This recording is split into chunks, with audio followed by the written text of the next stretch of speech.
Nous l'avions déjà évoqué, la classe de maternelle de Marie-Laure Gouraud à l'école Jean Moulin s'est vue décerner le premier prix national, celui d'excellence, du concours des écoles fleuries.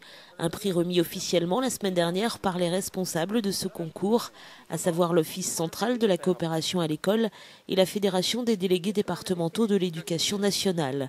Il faut dire que sur 300 écoles participantes, les 16 élèves de Jean Moulin ont particulièrement marqué le jury par leur travail et leur implication dans ce projet débuté il y a 3 ans par la volonté d'une institutrice. Moi, j'ai toujours été passionnée de jardinage et je me suis dit pourquoi pas joindre l'utile à l'agréable, surtout qu'à travers le jardinage, on apprend plein de choses avec les enfants.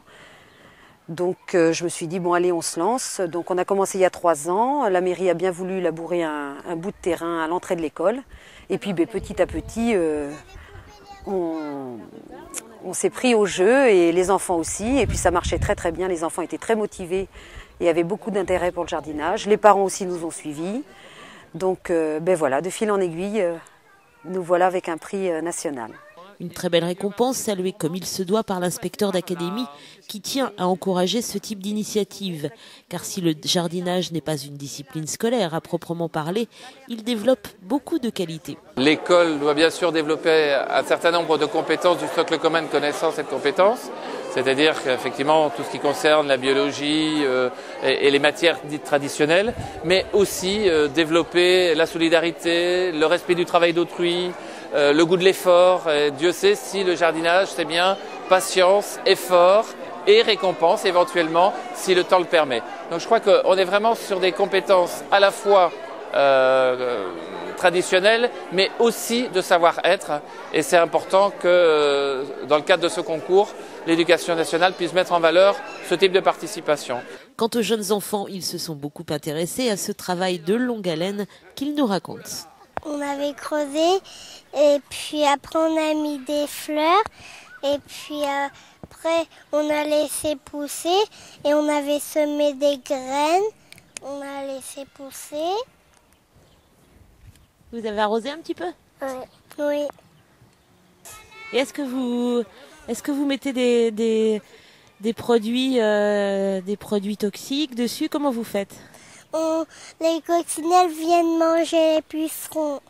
D'autant que ce projet ne se résume pas à faire un jardin. Les légumes sont ensuite récoltés, cuisinés et dégustés.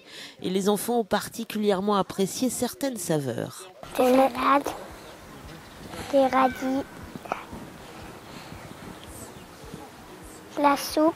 La soupe de quoi ? Et de la compote aussi, il me semble. Oui. La compote de quoi ? De rhubarbe. Est-ce que c'était bon la compote de rhubarbe ? Oui. Est-ce que ça vous plaît à vous de vous occuper d'un jardin ? Oui.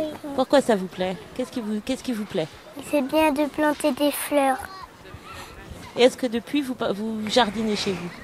Moi je vais avoir une maison puis je vais jardiner avec maman.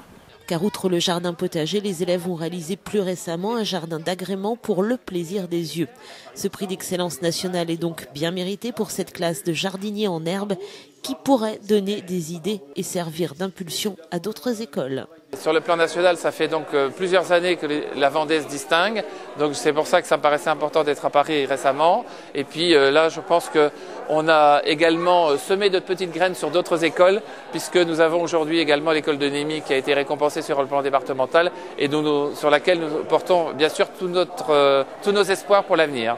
Et pour récompense, les élèves ont reçu des livres, des plans et surtout ils ont pu profiter d'un voyage à Paris, c'était le 19 janvier dernier, pour admirer notamment la Tour Eiffel et le Jardin du Luxembourg.